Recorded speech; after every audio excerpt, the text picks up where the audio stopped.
ये 97-98 की बातें हैं जब गदर का विचार मन में आया था। 10 लाख लोग मारे गए। इतनी बड़ी ट्रेजेडीज के बारे में कुछ कहा ही नहीं गया। तारा सिंह सनी देओल के अलावा अगर किसी ने किया होता, right now I can't imagine. Gadar बन सकती थी तो सिर्फ सनी तारा सिंह प्ले कर सकते थे और कोई नहीं कर सकता था, मुझे हमेशा लगता था। तो एक ही हीरो दिखता था मुझे, Sunny Deol. And what about Amrish Puri, Ameesha? Amrish Puri ji तो पाकिस्तान के लिए बेस्ट अमरीश पुरी ही हो सकते थे और तो कोई होता नहीं था। तो हमने 300-400 लड़कियों का फोटोग्राफ्स आए, उसमें से 50 लड़कियों का ऑडिशन किया। उसमें से एक अमीषा पटेल हमें दिखी। जो हैंडपंप वाला सीन है वो होते टाइम वैसा आप लोग को था जहन में कि कुछ खतरनाक हो गया है? सीन को लोग करना ही नहीं चाहते थे। लोग सीन पे बहुत डिस्कशन हुए, 2 घंटे शूटिंग रुकी रही। अच्छा, कि भाई हैंडपंप कैसे उखड़ेगा, ये तो बहुत इलॉजिकल है। उस वक्त जब ये फिल्म आई थी तब क्रिटिकली बहुत ज़्यादा इसकी चर्चा हुई थी, क्या हुआ था तब? जब इसका पहला रिव्यू आया था सुबह 11 बजे थर्सडे को, गदर एक प्रेम कथा में गदर कटा हुआ था, गटर एक प्रेम कथा लिखा हुआ था। आपको कौन सा बेस्ट सीन लगता है? मुझे तो पूरी पिक्चर बेस्ट लगती है। जिस दिन ये कथा आई मुझे ये लगा कि ये इस देश की सबसे बड़ी हिट फिल्म होगी। हेलो एंड वेलकम, मेरा नाम है मुकुल सिंह चौहान और आज के जिस ब्रेकिंग डाउन पॉडकास्ट में हमारे साथ जो खास मेहमान मौजूद हैं वो हैं डायरेक्टर अनिल शर्मा साहब। अनिल शर्मा साहब गदर एक प्रेम कथा के डायरेक्टर हैं, अब तुम्हारे हवाले वतन साथियों के डायरेक्टर हैं, गदर 2 के डायरेक्टर हैं, तमाम सारी फिल्म डायरेक्ट की हैं उन्होंने और अब वो एक नई फिल्म के साथ आ रहे हैं, वनवास के साथ। तो हम लेकिन आज के शो में समझने की कोशिश करेंगे कि आखिर गदर जो एक कल्ट आइकॉनिक फिल्म बनी वो कैसे बनी, उसकी मेकिंग क्या थी, क्या प्रोसेस थी, कैसे कास्ट किया, कैसे डायलॉग्स लिखे, इन तमाम चीज़ों को समझने की कोशिश करेंगे। तो आज का एपिसोड है जस्ट ब्रेकिंग डाउन गदर।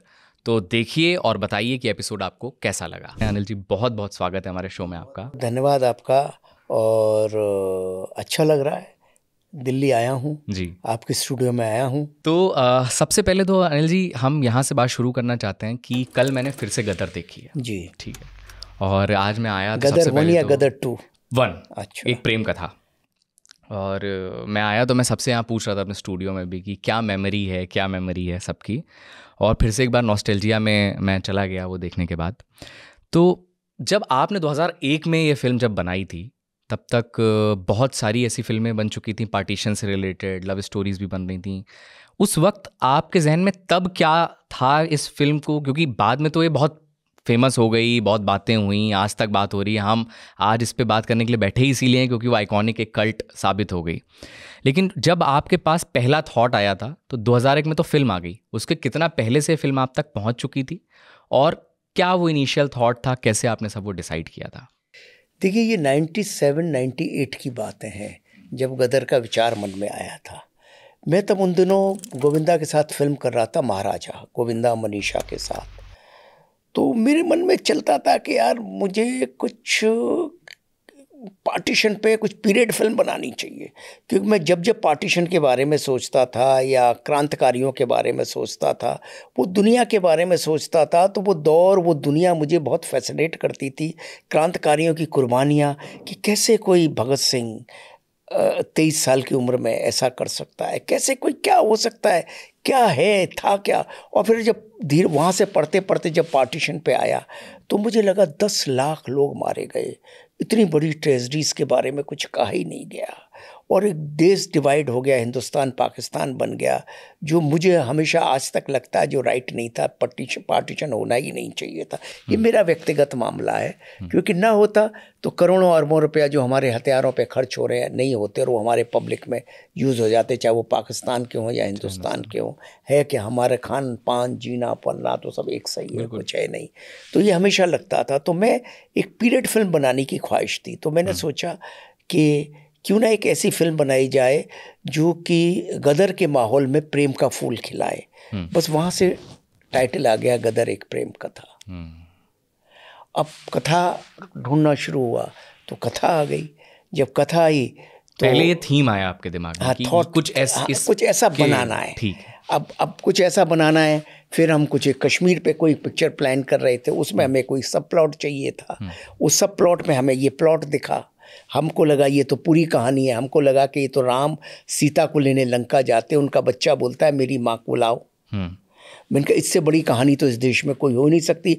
ये अपेरेंटली नहीं दिख रहा है, लेकिन हर व्यक्ति के दिल में रामायण है, हर व्यक्ति के मन में ये कहानी है। ये कहानी इतना ज़्यादा कनेक्ट करेगी, जैसे आज मुझे वनवास के टाइम पे लगता है कि ये कहानी बहुत कनेक्ट करेगी, क्योंकि 600 करोड़ लोगों की कहानी है। हर व्यक्ति, हर माता, हर पिता का धर्म है बच्चों को पालना, और हर पिता का कर्म है बच्चे को पालना, और हर बच्चे का धर्म है माता पिता को संभालना। ये तो 600 करोड़ लोगों के मन की बात है। तो जैसे आज मुझे वनवास के लिए लगता है, ऐसे ही उस वक्त मुझे गदर के लिए लगता था कि ये तो रामायण है, ये तो घर घर में है। दिख नहीं रही है मैं रामायण बना रहा हूँ, पर बना तो वही रहा हूँ।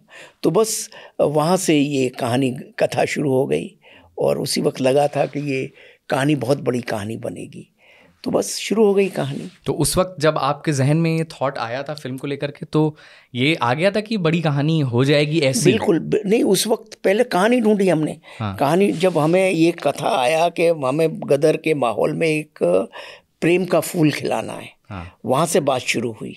तो फिर ये कथा आई, शक्तिमान जी के साथ हम बैठे, शक्तिमान जी एक कथा लेके आए, जो राइटर भी हैं, जो राइटर हैं हमारी फिल्म के। और फिर जिस दिन ये कथा आई उस दिन मैंने मुझे ये लगा कि ये इस देश की सबसे बड़ी हिट फिल्म होगी, क्योंकि मैंने कहा ना रामायण है, रामायण हर दिल के अंदर है। अपेरेंटली नहीं दिख रही है रामायण है, मगर बात तो वही कह रहा हूँ कि भाई पाकिस्तान से, लंका से सीता को लेके आते हैं राम, तो आज के युग में तो पाकिस्तान से बेटर लंका हो नहीं सकती थी, ऐसा मुझे प्रतीत हुआ भारत के लिए। तो बस हमने सोचा कि इसको बनाते हैं, और फिर ताने बाने बुनने शुरू किए, और आज 22 साल के बाद आपके सामने बैठे हैं। 24 साल के बाद बैठे हैं, और अभी भी जा करके अगर फिर से देखो तो वो नॉस्टैल्जिया याद आ जाता है। मेरी मेमोरी ऐसी है कि मैं स्कूल से आता था तो कहीं ना, मतलब बहुत बार देखी है, थोड़ा थोड़ा ही देखा है कि कभी आधे घंटे आ रही है टीवी पे तो देख लिया, कभी कितनी देर आ रही तो देख लिया, लेकिन बहुत बार देखा है। कास्टिंग जो इस फिल्म की है वो बहुत ही ज़्यादा इम्पॉर्टेंट है, क्योंकि अगर मैं सोचता हूँ कि तारा सिंह सनी देओल के अलावा अगर किसी ने किया होता, right now I can't imagine, मतलब मेरे दिमाग में कोई और छवि किसी की बनती नहीं कि कोई और ये रोल कर रहा होता। लेकिन ये तो कास्टिंग का काम तो प्री मूवी का काम है पहले से। तो आपके जहन में उस समय की कास्टिंग, तब तो शायद ये कास्टिंग की जो कंपनीज अभी हैं ये भी तब नहीं थी, कोई कल्चर भी नहीं था ऐसा, तो आपने खुद ही कास्टिंग की या क्या प्रोसेस रहता है आपका? जब हम फिल्म बनाते थे तो एक्टर दिमाग में आता था, तो मैं जब फिल्म सोचता था तो मेरे दिमाग में यंग धर्मेंद्र आता था, वो मेरा गांव मेरा देश वाला, क्योंकि वो तारा सिंह का यंग कॉलेज का करेक्टर भी बहुत बढ़िया कॉमेडी कर लेंगे, जो कि उनका फोर्टे था। हाँ। और हैंडपंप तो वो खाड़ ही सकते थे धर्म जी को। तो दूसरा मेरे जहन में एक्टर आता था, क्योंकि मैं 70s का दर्शक हूँ। हाँ। 70s का दर्शक हूँ। 21 साल की उम्र में मैंने पहली फिल्म श्रद्धांजलि बनाई 1981 में जो आई, तो मैं 70s का दर्शक हूँ। तो मैं अमिताभ बच्चन धर्मेंद्र का फैन था। बिल्कुल। तो मेरे जहन में जो सबसे पहले हीरोज आते थे 70s के ही आते थे, कि धर्मेंद्र, हाँ यार धर्मेंद्र अगर मुझे जवान मिल जाता तो, या अमिताभ बच्चन मिल जाता दीवार वाला, तो वो भी ये दोनों चीज़ें कर सकता था। उसके बाद कौन, उसके बाद थोड़ा बहुत था तो विनोद खन्ना उस ज़माने का तीसरा, तो वो तो मुझे तीनों का तो इस गदर में तो हो ही नहीं सकते थे तीनों। तो उस 98 99 का कौन, तो एक ही हीरो दिखता था मुझे, सनी देओल। धर्म जी वाली बात भी थी उसमें, और उसमें इंटेंसिटी बहुत ज़्यादा है सनी देओल में, रोमांस की जट भी वो है, रोमांस की। और मुझे हमेशा लगता था सनी सर कॉमेडी में बहुत अच्छे हैं, लेकिन उन्होंने की नहीं है। उनका मैं कभी मिलता था तो उनके पास एक सेंस, बहुत चुप रहते हैं, लेकिन उस चुप रहने में भी एक उनका एक सेंस ऑफ ह्यूमर है जो लोगों ने डिस्कवर नहीं किया। मैं जब मिलता था, धर्म जी के पास जाता था, तो सनी सर कभी कभी मिलते थे, तो वो दिखता था उनके अंदर है। उनकी फिल्मों में भी कभी कभी एक सेंस ऑफ ह्यूमर दिखता था, जो उनकी कुछ फिल्मों में मैंने, चाहे बेताब हो चाहे अर्जुन पंडित हो, थोड़ा थोड़ा मैंने देखा था, पर किसी ने एक्सप्लॉइट नहीं किया था। तो मुझे लगा वो तारा सिंह कॉलेज में जो जाता है, मेरे लिए चैलेंज वही था। और बाकी तो सनी सर हैंडपंप वाला सेकंड पार्ट में तो कोई चैलेंज था ही नहीं, पर मुझे लगा नहीं सनी सर करेंगे, बहुत अच्छा कर लेंगे उसको, और नई चीज़ होगी वो दुनिया के लिए। तो मुझे सनी सर के सिवाय कोई दिख नहीं रहा था कि गदर 2 गदर बन सकती थी, तो सिर्फ सनी सर ही तारा सिंह प्ले कर सकते थे और कोई नहीं कर सकता था, मुझे हमेशा लगता था। और वही हुआ। And what about Amrish Puri, Ameesha? Amrish Puri ji तो पाकिस्तान के लिए बेस्ट अमरीश पुरी हो सकते थे, और तो कोई होता नहीं था, और वही थे। अमीषा पटेल का क्या था, हमने कई हीरोइनों को कहानी सुनाई, कोई ना कोई वजह से वो फिल्म में नहीं हो पाई, तो हमारे पास बजट का भी कंस्ट्रेंट था। तो हमने सोचा अमरीश पुरी तो हमारे लिए मस्ट है, उनको तो पैसे देने पड़ेंगे। अब हीरोइन हमने कहा नहीं ले लेते हैं, तो हमने 300-400 लड़कियों का फोटोग्राफ्स आए, उसमें से 50 लड़कियों का ऑडिशन किया, उसमें से एक अमीषा पटेल हमें दिखी। अमीषा पटेल जब हमको दिखी तो वो नई थी, बोस्टन से पढ़ के आई थी, एक्सपीरियंस नहीं था फिल्मों का, और वो एक दूसरी फिल्म उसने साइन की थी, कहूँ ना प्यार है, और एक हमारी फिल्म थी, तो अनुभव नहीं था। तो उसकी टोन भी थोड़ी सी गुजराती थी बात करने की, लेकिन मेहनती बहुत थी वो लड़की, लुक भी अच्छा था। तो वो लिखती थी कि जब हम सोचते थे कि मैं चांद को तो नहीं छू सकते, वो जो डायलॉग जब भी होता था तो वो चांद दिखता था मुझे उसमें, और लेकिन परफॉर्मेंस में थोड़ा सा कमज़ोर थी, थोड़ा सा उनको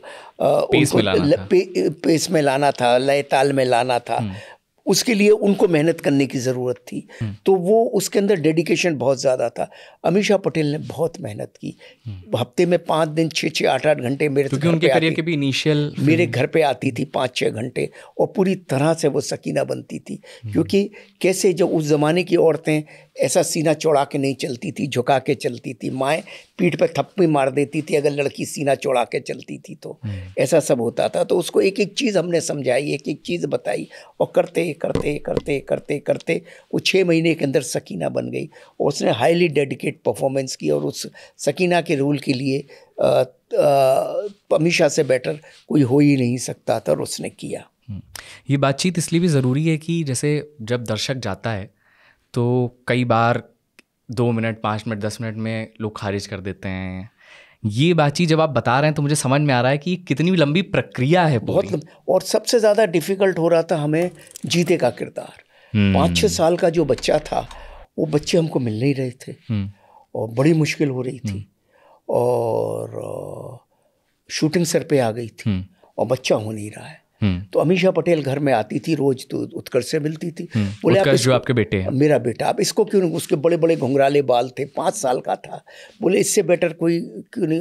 गोविंदा जब मिलता था उसको बोलता था कृष्णा इतना प्यारा है, ये बोलती थी इसको क्यों नहीं ले लेते। मैंने कहा नहीं भाई, ये अभी तो KG फर्स्ट में आया है, और इसको पढ़ाई बढ़ाई है, इसको मुझे फिल्मों में डालना नहीं है, और बड़ा मुश्किल होता है बच्चों का फिल्म में जो कैरियर हो जाता है तो उनका एरोगेंस आ जाता है, वो पढ़ते बढ़ते हैं नहीं।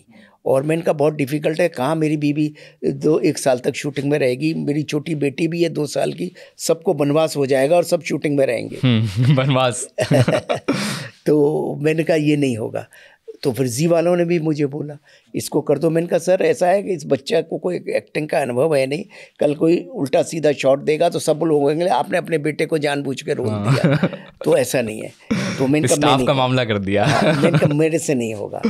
तो बच्चा मिल नहीं रहा था, तो अमीषा उत्कर्ष को बोले व्हाई डोंट यू, मेरी बीवी को बोले। फिर एक दिन उत्कर्ष मेरे पास आया कि पापा अगर आपको कोई मैंने उसको बोला, उसने मना कर दिया, मैंने रिजेक्ट, आउटसाइड भाग जाता था जैसे। फिर एक दिन उसको लगा 5 साल का बच्चा है वो। एक दिन उसको लगा जब मुझे कोई मिल ही नहीं रहा है, तो मुझे आया पापा if you are in problem, अंग्रेजी में बोलता है। नहीं अभी तो पढ़ रहा था बॉम्बे में, तो सब कॉन्वेंट में अंग्रेजी बोलते हैं। पापा if you have a problem don't worry I will do for you बोला। तो मैंने कहा अरे इसने हाथों कर दी। तो फिर मेरा असिस्टेंट था, चीफ असिस्टेंट शीतल, उसको मैंने बोला भाई इसका ज़रा टेस्ट ले, तू देख करता है नहीं करता है। जय बुराड़े को बोला देखिए डांस करता है नहीं करता है। तो दोनों ने आके मुझे बोला ये तो बहुत अच्छा इसने सीन किया है और बहुत अच्छा डांस किया है। हम अच्छा, और हैं भी उसमें डायलॉग्स भी हैं सब है। तो फिर वो उसने हाँ कह दिया, तो जी वाले भी बड़े खुश हो गए, सब खुश हो गए। एंड फिर पूरा किया। तो वो कास्टिंग पिक्चर के लिए बहुत इम्पोर्टेंट थी, क्योंकि बेटा बहुत इनोसेंट और बहुत फिल्मी नहीं चाहिए था।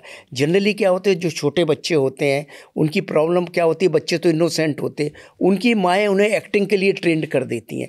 तो बच्चे जो है जब सेट पे आते हैं तो वो ट्रेंड बच्चे होते हैं, वो नेचुरल नहीं होते, वो फील करके नहीं करते, वो करते हैं जो माँ ने ट्रेनिंग दी है। बाय डिफ़ॉल्ट जो होता है वो रह नहीं पाता वहाँ पे, ऑर्गेनिक। माँ ने जो उनको ट्रेनिंग दी है वो करते हैं, और माँ तो अपने हिसाब से ट्रेनिंग देती है, माँ तो कोई एक्टर है नहीं, कोई डायरेक्टर है नहीं, तो बच्चे को करप्ट कर देते हैं। और बच्चा बेचारा इनोसेंट बच्चा जो माँ ने रटा दिया तोते की तरह बोलता रहता है, रोज रात को डायलॉग रटा देती है उसको और वो सुबह आके ऐसे ही बोल देता है। तो इसीलिए हमें इनोसेंट बच्चा चाहिए था, एक ऐसा बच्चा जो कि एकदम नेचुरल तरीके से उस लाइंस को बोल सके। तो उत्कर्ष के अंदर वो नेचुरलिटी थी और वो पर्दे पे दिखी। तो ये चारों स्टार कास्ट जो है बहुत इंपॉर्टेंट थी फिल्म की और वो टचवुड हो गई। एक और जो कास्टिंग का एक कैरेक्टर जो मुझे बहुत पसंद है, वली का कैरेक्टर। हाँ, वली का कैरेक्टर जो शायद ज्ञान प्रकाश उन्होंने किया है, वो आपने दिखाया है कि वो एक पागल कैरेक्टर है। वो इंट्रोड्यूस होता है जब वो पाकिस्तान पहुंच रही है सकीना, और वो आकर के एयरपोर्ट पे बोलता है कि नेहरू जी आ रहे हैं क्या। उसका वो दिखाया पागल गया है, लेकिन मुझे वो जब जब आ रहा है स्क्रीन पे तब तक लग रहा है सबसे सेन बातें ही इंसान करके जा रहा है, क्योंकि वो बात कर रहा है 1946 की, जब पार्टीशन नहीं हुआ है। तो उससे दो चीज़ें हैं कि एक तो ये कैरेक्टर आप लोगों ने कैसे बिल्ड किया, प्लस ये आता ऐसे है जैसे हास्य कर रहा है, लेकिन हंसी के साथ में मुझे ऐसा लगा कि वो व्यंग करके भी चला जा रहा है कहीं कहीं। तो इसके आपको सही लगा, व्यंगी करके जा रहा है वो। देखिए, जब आप फिल्म बनाते हैं पार्टीशन पे ऐसे उसमें, तो आपको एक फिलोसफिकल किरदार हम रखना चाहते थे, और फिलोसफिकल किरदार पाकिस्तान में कैसे बोलेगा ये डालाइन। हम ये कहना चाहते थे कि पार्टीशन राइट नहीं है, हम कहना चाहते थे कि मोहब्बत से ही दुनिया चलती है, हम बहुत सी बातें कहना चाहते थे जो उस करैक्टर के माध्यम से कही। तो हमने सोचा कि ऐसा किरदार हम पिक्चर में लेके आएँ जो हास्य भी पैदा करे, व्यंग भी पैदा करे और फिलोसफिकल बातें भी बोल दे जो फिल्म के लिए ज़रूरी है, जो फिल्म को ग्रेट बनाती हैं। तो हमने एक किरदार कंसीव किया कि एक करैक्टर है जिसको 1946 में डंडा लग जाता है और वो 1946 में ही रह गया। तो 1946 में रहने वाले बंदे की भावना क्या है, फीलिंग क्या है, और मतलब हम पार्टीशन नहीं हुए तो इस देश में कैसा आदमी सोचता था वो हम दिखा रहे थे। और वो अगर पार्टीशन नहीं होता, वो हमेशा कहता पार्टीशन नहीं होगा, वो भारत एक रहेगा, हमेशा बात यही करता था। तो पार्टीशन नहीं होता तो देश कैसा होगा, वो उसके थ्रू हम ये बताने की कोशिश कर रहे थे। और इसीलिए आज 22 साल के बाद वो किरदार आपको याद है, क्योंकि वो सत्य बोल रहा है, फिलोसफिकल बोल रहा है, जो राइट है वो बोल रहा है। आज भी मुझे लगता है कि हिंदुस्तान पाकिस्तान का जो पार्टीशन हुआ ये रॉन्ग हुआ, ये नहीं होना चाहिए था। ये अंग्रेज़ों ने अपने हथियारों की बिक्री बढ़ाने के लिए किया। आज करोड़ों अरबों रुपया भारत का हर साल खर्च हो रहा है, करोड़ों अरबों रुपया पाकिस्तान का हर साल खर्च हो रहा है। अगर ये हथियारों पे खर्च नहीं होते ये पैसे, तो ये पैसे हमारे आपके सबके काम आते और आज खुशहाली होती। आज 55% बजट पाकिस्तान का और इतना ही तकरीबन हमारा बजट हथियारों पे खर्च हो जाता है। बॉर्डर सेव करने पे लग रहा है, कितने जवान शहीद हो रहे हैं, कितनी सारी प्रॉब्लम। किस लिए? तो उसकी आवश्यकता है नहीं। जी अनिल जी, 23 साल हो गए इस फिल्म को। आप अब जब इसको देखते हैं तो इतनी सारी फिल्में आ गई उसके बाद भी, मतलब जो बूटा सिंह की लाइफ से ये एक तरीके से प्रेरित फिल्म थी, बाद में भी उस पे ही उसी मेन उस पे प्लॉट पे और भी कहानियाँ बनी। आप जब खुद देखते हैं आप फिल्म को तो आपको क्या लगता है, what made Gadar different from other films, और क्या यूनिकनेस थी जो लोगों को नॉस्टैल्जिया में ले जाती है, ये इमोशन भी लाती है, लाफ्टर भी लाती है, और एक बड़ी बात भी कह देती है? इसमें 3 चीज़ें हैं। पहली चीज़ इसका ये थॉट, अंदरूनी अंडरलाइन थॉट जो आपको दिख नहीं रहा है बाहर से कि ये रामायण है। राम सीता को लंका से लेके आते हैं, ये हमारे अंदर इनबिल्ट है। बचपन से हम पैदा होते हैं, हम रामायण सुन रहे होते हैं, तो ये इमोशन हमारे अंदर इनबिल्ट है। हम नहीं कह रहे हैं, लेकिन हमारा अंदर का वो इमोशन कहीं ना कहीं कनेक्ट हो जाता है जो हम डिस्कवर भी नहीं कर पाते। आपने भी कभी डिस्कवर नहीं किया होगा फिल्म देखते वक्त जो मैं कह रहा हूँ, लेकिन ये इमोशन आपके अंदर है।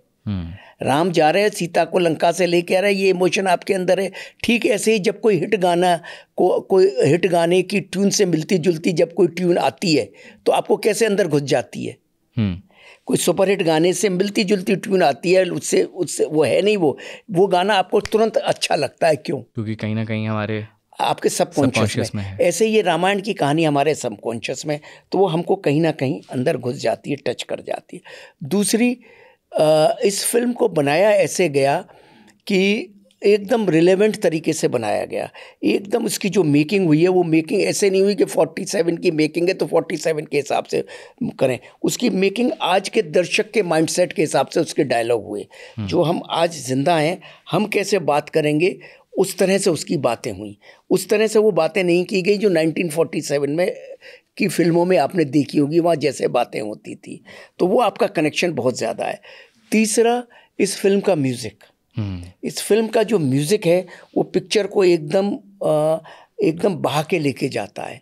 और म्यूज़िक की जो रस है वो आपको डुबो देता है फिल्म में, जो इसको आइकॉनिक बनाने में बहुत मदद कर रहा है। एंड ऑफ कोर्स एक्टर्स, चाहे वो तारा हो, चाहे वो जीते हो, चाहे वो सकीना हो, चाहे वो अशरफ अली हो, चाहे वो लिलिट दुबे हो, चाहे वो भंगन हो, चाहे वो पागल हो, चाहे वो कोई भी किरदार हो, वो सारे किरदार आपको, चाहे उस दौर में जो हमने पार्टीशन शूट किया है उसका काल हो, उसका विजुअल्स हो, वो सारी चीज़ें इतनी सही हो गई समय के साथ साथ। उस वक्त कुछ ईश्वर ने ऐसी बुद्धि दी, वो सब राइट बैठ गई।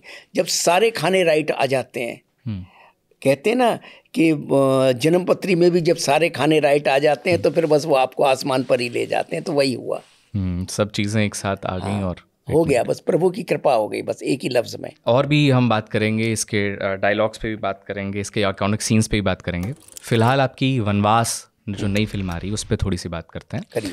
कि सबसे पहले तो अभी बहुत ज़्यादा इन्फॉर्मेशन बाहर है नहीं, तो क्या थीम क्या है फिल्म का, क्या विजन लेकर के आप बना रहे हैं? देखिए क्या है, ये फिल्म है पारिवारिक फिल्म है। ओके। और नाना पाटेकर, उत्कर्ष है इसमें, और बेसिकली इन दोनों की कहानी है। और सिमरत है और राजपाल है और भी बहुत कलाकार हैं पिक्चर में, बहुत सारे छोटे छोटे रोलों में बहुत सारे कलाकार हैं। बनारस में शूट हुई है। कास्टिंग इसकी भी आपने ही पूरी देखी है? हाँ, हमारा कास्टिंग डायरेक्टर है अभी तो, अब तो कास्टिंग डायरेक्टर आ गए हैं, अब तो सब वही करते हैं। हमारे लिए आसान हो गया है। शिमला में शूट हुई, बर्फों में शूट हुई, ऐसे बहुत सारी जगह, बॉम्बे में शूट हुई, बहुत सारी जगह शूट हुई फिल्म। तो एक पारिवारिक फिल्म है ये। फिल्म एक इमोशन को दर्शाती है कि भाई कि आज घर घर में वनवास है। आज एक पहले क्या था, जॉइंट फैमिलीज़ हुआ करती थी। जॉइंट फैमिली होने की वजह से बुज़ुर्गों का ख्याल रखने वाले लोग होते थे घर में। अब आजकल का सब बच्चे, कोई विदेश में रहता है, कोई बाहर रहता है, कोई कहीं रहता है, तो आप ये समस्या बढ़ती चली जा रही है। जो आदमी 70 साल का है, घर में बाहर बैठा हुआ है, बाहर, और आप जाते हैं, नम कैसे बाबूजी पाँव को हाथ लगाते हैं, अंदर चले जाते हैं और आप अपनी दुनिया में खो जाते हैं। तो वनवास में ही है वो बेचारा। तो पिता को ज़रूरत है पुत्र की, पुत्र को ज़रूरत है पिता की। हर पिता का कर्म है बच्चे को पालना, हर बच्चे का धर्म है पिता को संभालना। यही थीम है इस पिक्चर का। तो ये थीम बहुत ही ये समस्या बहुत ही मार्मिक है और विश्व के 600 करोड़ आदमी को कनेक्ट करती है। संसार में ये समस्या है ही कि आप भी, मैं भी बूढ़ा होंगे, मुझे भी बच्चों की ज़रूरत होगी। और क्या होता है, पैसा भी हो आपके पास, लेकिन जब आपका बेटा आपके दोस्त आपके सर पे हाथ रख देता है, 2 मिनट आपसे गले लगा लेता है, तो आपको कितना अच्छा लगता है। आप पूछो, आप कितनी दफ़े अपने पिता के गले लगे? आप बोलोगे लगे ही नहीं होगे। कितनी दफ़े अपने पिता से गप्पे मारी? आपके पास टाइम ही नहीं है गप्पे मारने का, है ही नहीं। आप इंस्टा पे ज़्यादा हैं, आप ट्विटर पे ज़्यादा हैं, आप हो ही नहीं। तो ये जो वैक्यूम है, इस वैक्यूम को हम इसके थ्रू दर्शा रहे हैं। मतलब कि अभी जैसे कि आप इस फिल्म को, जैसे उस दिन इस फिल्म का ट्रायल हुआ था, फिल्म का ट्रायल होने के बाद एक मेरा दोस्त था जो कि लंदन से आया था, वो 10 दिन से इंडिया में था, दिल्ली था, बॉम्बे था, उसके पिता कलकत्ता में रहते हैं। आपको किस्सा सुनाता हूँ। फिल्म देखने के बाद रो पड़ा, बाहर आया और मुझे बोला मैं आज ही टिकट करा रहा हूँ, मैं अपने पिता से मिलने कलकत्ता जा रहा हूँ। वो बोल चला जाऊँगा, पिताजी फ़ोन आज कल आ जाऊँगा, बाबा परसों आ जाऊँगा। पिता भी बोलता आ जाना बेटा, कोई बात नहीं। लेकिन रुक नहीं सका, दूसरे दिन वो कैलकटा चला गया। 5-6 दिन कैलकटा रहा। क्यों 5-6 दिन रहा? क्योंकि उसको इस फिल्म में इतना गिल्ट, इतना वो फील दे दिया कि यार हम क्या कर रहे हैं। हम इसे एडल्टिंग का नाम दे देते हैं, घरों से दूर हैं, सब पलायन करके आए हुए लोग हैं। हाँ, तो क्या करें, मजबूरियाँ ऐसी। लेकिन वो एक ज़माना था, वही गांव में रहते थे, वही मोहल्ले में रहते थे, रोज़ हंसते थे, रोज़ बोलते थे, रोज़ लड़ते थे। आज ना वो लड़ाइयाँ हैं, ना वो हंसी है, ना वो बोल है, ना वो अधिकार है, ना वो प्यार है। आजकल तो माँ बाप बोलते थे, भाई my son you decide what you want to do. 5 साल के बच्चे को बोल देते हैं। मैं तो चाहता हूँ हमारे ज़माने में तो माता पिता अधिकार करते थे, नहीं तो उनको यही करना है। वो था, अधिकार में एक प्यार है, प्यार में एक अधिकार है, ये बहुत ज़रूरी है। तो इसमें नाना पाटेकर साहब वो एकदम जो भयंकर, अब वो जो भी वो पिक्चर देखना आप, अच्छा। नाना और उत्कर्ष की दोनों की कहानी है, वो आप देखना पिक्चर। तो नाना पाटेकर साहब ने पिता का रोल किया, उत्कर्ष बेटे के रोल में है। अब आप पिक्चर में देखना। अच्छा, ठीक है, बिल्कुल। Back to Gadar iconic scenes. तो एक सीन तो आपको पता ही होगा जो मैं पूछूंगा। मैंने कल जब फिल्म दोबारा से देखी तो मुझे, मतलब क्योंकि मुझे बात करनी थी तो मैं थोड़ा अलग पर्सपेक्टिव से भी देख रहा था, नॉट एज अ व्यूअर देख रहा था।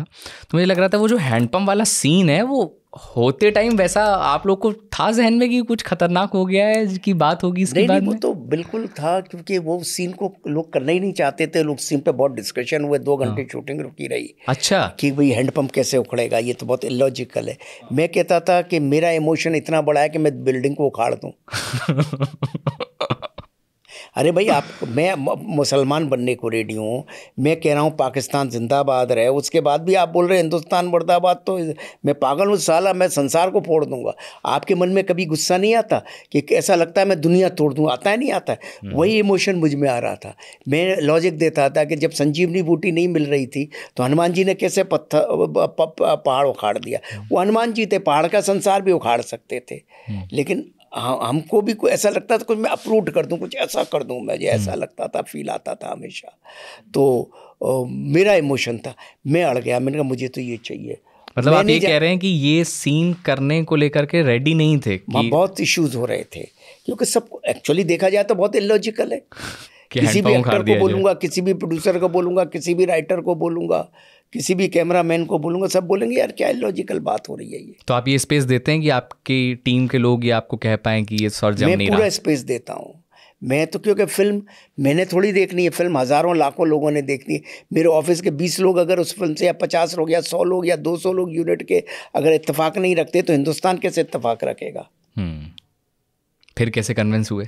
फिर मैंने कहा, मैं जब कोई कन्विंस नहीं होता, कई बार मुझे लगता है तो then I put my foot down. तो जब मैंने ये कहा कि हनुमान जी ने कैसे कर दिया, हाँ, उसका तो जवाब किसी के पास नहीं था। बोले वो हनुमान जी है। मैंने कहा वो हनुमान जी है तो ठीक है, ये भी तो तारा सिंह है। हनुमान जी ना सही, तारा सिंह तो है। और इमोशन इतना बड़ा है, मेरा बस चले साला मैं बिल्डिंग उखाड़ दूं। तो मैंने कहा ये मेरा अल्टीमेटली, मेरे शायद एक्सप्रेशन देख के, मेरा कन्विंसिंग पावर देख के, या मेरा डिटर्मिनेशन देख के 2 घंटे के बाद सब रेडी हो गए। पर 2 घंटे शूटिंग रुकी रही कि हैंडपम्प उखाड़ेंगे या नहीं उखाड़ेंगे? हाँ। कोई और दूसरा प्लान नहीं था कि अगर ये नहीं तो फिर कैसे? मैंने कहा यही है, कोई प्लान ही नहीं है। करना ही है, ये ऐच्छिक नहीं, अनिवार्य है। खैर, जो ट्रेन के सीन्स हैं वो भी थोड़े से चैलेंजिंग से नज़र आते हैं। क्या उसका, क्या आपने कैसे वो शूट किया था उसमें? क्योंकि हमने 50-50 हज़ार आदमियों का क्राउड था। हमने कहाँ से स्टीम इंजन बुलाया, 50,000 का क्राउड था। हाँ, पार्टीशन वाले से ओपनिंग सीन में। अच्छा। फिरोजपुर में किया था। 48 डिग्री टेम्परेचर में सबको कंबल उड़ाए थे, 9 कैमरे लगे थे। मतलब वो उसमें कुछ भी एनिमेशन और वैसा कुछ भी नहीं था ही नहीं उन दिनों कुछ। हाँ, क्योंकि एनिमेशन तो एक जगह में वो क्रिटिक पूरी फिल्म में बस एक पॉइंट मेरे को वो बिल्कुल समझ नहीं आया, अभी देखते हैं तब जब वो हेलीकॉप्टर आकर के भिड़ता है, वो बहुत ही वो VFX का ही शॉट था। वो VFX इतना पुअर था कि आपको आज तक नकली दिखता है। वो बिल्कुल वीडियो गेम। हाँ बिल्कुल, देखे, क्योंकि था ही नहीं ना। वो हमने कैसे किया हम जानते हैं। उस वक्त आपको लग रहा था कि हाँ मालूम है ये तो करना तो पड़ेगा ना, रास्ता क्या है। लेकिन कुछ था नहीं उस वक्त, VFX थे ही नहीं। फायर भी हमने कैसे मुश्किल से की। क्या कैसे किया? फायर तो हमने रियल लगाई, फिर थोड़ा VFX में किया, पर VFX वाली फायर आज भी नकली लगती है, हमको लगती है। लेकिन उसमें फिर भी हमने रियल फायर लगाई, क्योंकि रियल भी है और VFX भी, इसलिए लोगों को कन्फ्यूज़न हो जाता है। ओके, फायर का उतना खैर नहीं समझ आता। हाँ, लेकिन चॉपर रियल तो था, लेकिन चॉपर का टकराना रियल कन्फ्यूजन हो जाता है। और फिर हमने अभी जब दोबारा रिलीज की पिक्चर तो थोड़ा चॉपर को ठीक किया। सेकंड अभी जो नई रिलीज हुई है उसमें चॉपर थोड़ा ठीक है। तो जैसे इतनी मतलब मैं समझना चाहता हूँ, बहुत सारे वो भी व्यूअर्स देखेंगे जो डायरेक्शन करना चाहते हैं ऐसा, तो जैसे जब इतना ज़्यादा क्राउड लेकर के आप बता रहे हैं 50,000, तो मुझे तो बहुत ज़्यादा, तो उस वक्त क्योंकि वो सब ट्रेंड तो लोग हैं नहीं, वो तो रैंडम लोग होंगे आई गेस, तो पार्टीशन में सब रैंडम भी तो चलेंगे ना, हमारे लिए तो और तो उनके साथ में शूट उनके बीच में करना कैसे वो सब हो जाता है। जब वो करते हैं तो 9 कैमरे लगाए थे, सब हो जाता है। 48 डिग्री टेम्परेचर था और सब हो जाता है। वो 48 डिग्री टेम्परेचर में उनकी एक्टिंग नेचुरल लग रही थी, सब पे कंबल लगे हैं तो अपने आप ही सब परेशान दिख रहे हैं। हाँ। आपको कौन सा बेस्ट सीन लगता है? मुझे तो पूरी पिक्चर बेस्ट लगती है। ठीक बात है। पर मुझे वो गाना बहुत पसंद है, मुसाफिर जाने वाले, वो उसका पिक्चराइजेशन। उस पर अलग से बात करेंगे। आनंद बख्शी साहब ने लिखा है ना। हाँ, बहुत ही उस मतलब सॉन्ग्स तो अलग ही हैं, उसके अलग ही हिट्स हुए थे।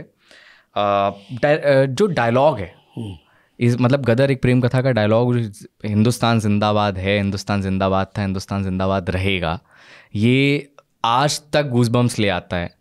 तो डायलॉग की क्या प्रोसेस थी? आप भी उसमें इन्वॉल्व थे या सिर्फ शक्तिमान? मैं और शक्तिमान दोनों ही करते थे। अच्छा। और इसमें मतलब जब डायलॉग्स आप लोग लिख रहे थे तो क्या ये सब भी डिस्कशन होता था कि किसको किस इम्पैक्ट से इसको बुलवाएंगे? आप उसमें अपने एक्टर के साथ कितना इन्वॉल्व होते हैं? हमारे दिमाग में होता है, एक्टर के साथ डिस्कशन करते हैं और सीन की जो डिमांड होती है एक्टर उसको लेके आता है। वही डायरेक्टर का काम है। मेरा काम क्या है? एक्टर से राइट एक्टिंग परफॉर्मेंस कराना, उसकी राइट परफॉर्मेंस को ओके करना, रॉन्ग परफॉर्मेंस को डिटेक्ट करना। उस वक्त जब ये फिल्म आई थी तब इतनी मतलब क्रिटिकली बहुत ज़्यादा इसकी चर्चा हुई थी, क्या हुआ था तब? लोग जब इसका पहला रिव्यू आया था सुबह 11 बजे थर्सडे को, गदर एक प्रेम कथा में गदर कटा हुआ था, गटर एक प्रेम कथा लिखा हुआ था। फर्स्ट रिव्यू ये था। रिव्यूअर तो देते नहीं। गदर 2 में भी रिव्यूअर ने रिव्यू कहाँ दिया? हमको तो पब्लिक रिव्यू देती है।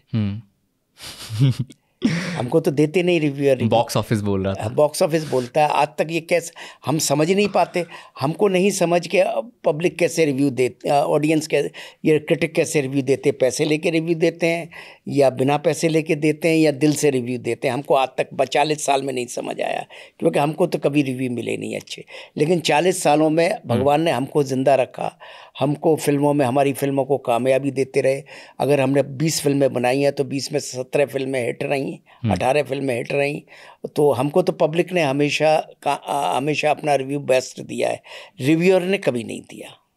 और हम नहीं समझते कैसे देते, हमें वो आता भी नहीं है लेना। तो जब ये गटर एक प्रेम कथा आप मतलब लिटरली ये छपा था? लिटरली छपा था। गदर काटा हुआ था, उसके ऊपर गटर लिखा हुआ था। नाम किसने छापा था बता सकते? अब क्या फ़ायदा नाम बोलने से। आज 40 साल का नाम तो बड़े आदमी का ही नाम था। लेकिन मैं किसी की बुराई भलाई में फ़र्क नहीं पड़ता। मैं बोल रहा हूँ तो अगला सुन रहा होगा, तो अगले को समझ आ रहा होगा। मैं कीचड़ पे पत्थर नहीं मारता। तो अभी जब आप गदर 2 जब आपने रिलीज़ किया तो उस वक्त में पहले की एक्सपेक्टेशन इतनी ज़्यादा हो गई थी ऑलरेडी, तो जब आपने दोबारा उसका सीक्वल बनाने की सोची तो पहली बात तो इतना वक्त क्यों लिया आपने? वक्त इसलिए लिया कि कथा चाहिए थी। कथा ईश्वर नहीं दे रहा था। अच्छा। कथा ईश्वर नहीं दे रहा था कि ईश्वर ने जब कथा दे दी तो हमने शुरू कर दी। क्योंकि मुझे हमेशा लगता था कि जब तक मेरे पास इमोशंस का एटम बम नहीं आएगा मैं नहीं बनाऊंगा गदर। जिस दिन कहानी आई गदर 2 की, तो मुझे ऐसा लगा, मुझे जो फील हुआ, मुझे क्यों लगा ये पिक्चर हिट होगी, मैं आपको बता देता हूँ। देखिए, हर चीज़ का कोई रीज़न होता है लगने का। गदर 1 में ये लगा कि रामायण है, गदर 2 में ये लगा कि भाई अभिमन्यु जब चक्रव्यूह में था, अगर उस लम्हे में अर्जुन पहुंच जाता तो क्या होता। आपके गूज़बम्स आ जाएंगे ये सोचते ही। महाभारत ख़त्म हो जाती लगेगा। तो बस इसलिए मुझे लगा सुपर हिट है। इसीलिए जब मैं वनवास की बात करता हूँ तो मुझे क्यों लगता है कि जैसे ये मैं बात बोलता हूँ कि पिता का कर्म है बच्चों को पालना और बच्चे का धर्म है पिता को संभालना, और घर घर में हम भी पिता के पास रहना, और पिता का भी वनवास है और हम भी चाहते हैं और हम हालातों में नहीं हो पा रहा है, तो हमारे को कैसे इमोशनली हम थर्रा जाते हैं। तो इसलिए मुझे लगता है कि पिक्चर लोगों को वर्क करेगी। तो जब वो इमोशन जो आप पिक्चर बना रहे हैं वो इमोशन ऐसा है कि पब्लिक को कनेक्ट करेगा, तो पिक्चर वर्क कर जाती है। और गानों के लिए आपने आनंद बख्शी साहब से ज़्यादातर सारे गाने उनसे ही लिखवाए थे? उन्हें नहीं, वही लिखे टोटल, है ना? और अलग अलग मतलब सारे, ऐसा नहीं कि एक ही सेट ऑफलाइन पे गाने चल सब रहे थे, अलग अलग गाने। तो उनको चूज करने के पीछे क्या था उस बख्शी वक्त? साहब तो साहब, बख्शी साहब से बड़ा राइटर कौन हो सकता था गदर के लिए? पंजाबी माहौल, आनंद बख्शी राइटर, वो तो बेस्ट थे इसमें। और वो बहुत ही, और पार्टीशन से आए हुए थे वो शायद रावलपिंडी, हाँ, खुद भी पार्टीशन में 47 में बॉर्डर क्रॉस करके आए थे। तो ऐसा, इससे बेटर बंदा कौन मिल सकता था जिसको म्यूज़िक की भी समझ हो? तो बख्शी साहब तो बख्शी साहब थे साहब। बख्शी साहब का गदर हिट होने में बख्शी साहब का बहुत बड़ा कंट्रीब्यूशन है। उन्होंने जो लाइनें दी, जो मुखड़े दिए, उन्होंने जो अंतरे दिए, वो कमाल है। आपका कौन सा फेवरेट गाना है गदर का? मुझे तो, मेरा फेवरेट गाने सभी हैं, लेकिन मुझे मुसाफिर जाने वाले बहुत पसंद है। वैसे तो उड़ जा काले कांवा, मैं निकला, लगभग 3-4 गाने तो बहुत ही फेमस सारे हुए थे। गाने उसके। ठीक है, गदर 3 कब आएगी? गदर 3 की बस अभी स्क्रिप्ट, सब्जेक्ट तो हमने पॉइंट आउट कर लिया है, थॉट पॉइंट आउट हो गया है। अब उसकी स्क्रिप्ट पे काम चल रहा है। जिस दिन हमको लगेगा कि बॉम्ब नहीं, एटम बम का भी बाप रेडी हो गया हमारे पास, उस दिन हम गदर 3 शुरू करेंगे। इमोशंस का एटम बम का बाप। चलिए, बहुत बहुत शुक्रिया। वनवास अभी आ रही है जी। और हम सब, जैसा आप बता रहे हैं, मुझे लग रहा है कि काफ़ी नॉस्टैल्जिया में जानने वाले हैं नहीं, हम लोग। इसमें क्या है, इसमें जो बेस्ट पार्ट है वनवास के अंदर, जो इसका इमोशन है, जो इसका म्यूज़िक है मिथुन का, बहुत कमाल है। अच्छा। बहुत ही कमाल म्यूज़िक है, मतलब म्यूज़िक लोगों को इतना अच्छा लगने वाला है।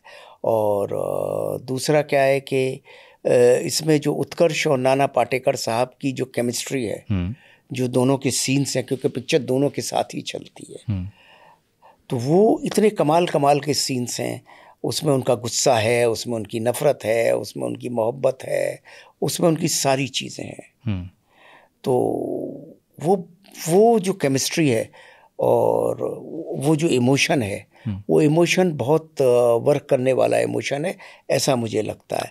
और प्लस हम खुशबू सुंदर जी, खुशबू जो साउथ की बहुत बड़ी स्टार हैं थी, जो जिनके मंदिर मूर्ति बनी हुई है, वो नाना पाटेकर के अपोजिट है।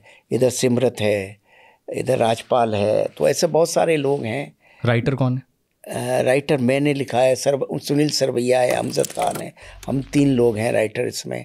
और कादिर साहब के गाने हैं, सईद कादरी साहब, और मिथुन का संगीत है। अच्छा, जब 2-3 राइटर्स होते हैं, देन हाउ यू गाइस, मतलब हो जाता है, मिलके करते हैं। जैसे थॉट, कहानी का थॉट मेरा था, फिर बैठ के स्क्रीन प्ले हम लोगों ने साथ में किया, डायलॉग किए, हो जाता है। बाउंस बोर्ड होते हैं, एक दूसरे से डिस्कशन करते रहते हैं, 4 लोग बैठ के डिस्कशन करते हैं। चलिए, बहुत बहुत शुक्रिया, आप हमारे स्टूडियो आए और बस बहुत बहुत धन्यवाद आपका भी। इतनी सारी। बस आपके माध्यम के थ्रू कहना चाह रहा हूँ कि भाई वनवास अभी रिलीज़ हो रही है, मोस्टली क्रिसमस पर 2-4 दिन में हम इसका अनाउंसमेंट कर देंगे। तो पूरे परिवार के साथ इसे देखने आएँ, आप भी आएँ। बिल्कुल। और आपके लिए, पूरे परिवार के लिए फिल्म है। ऐसा वैक्यूम हमेशा 10-20 साल में एक ऐसी कोई फिल्म आती है, कोई अवतार, कोई बागवान, ऐसा एक वैक्यूम रहता है जो पूरी फिल्म को लेके साथ चलती है। ये भी पूरी फिल्म, ये भी पूरे पब्लिक को लेके साथ चलती है, पूरे परिवार को लेके साथ चलती है। ये भी ऐसी है जो पूरे परिवार के हृदय में उतर जाएगी, आपको मनोरंजन भी करेगी और आपको सेंसिटिवली रुलाएगी भी बहुत, हंसाएगी भी बहुत। चलिए, हाँ, हंसाएगी भी, खूब हंसाएगी। चलिए, बहुत बहुत शुक्रिया सर आने के लिए हमारे शो में। Thank you.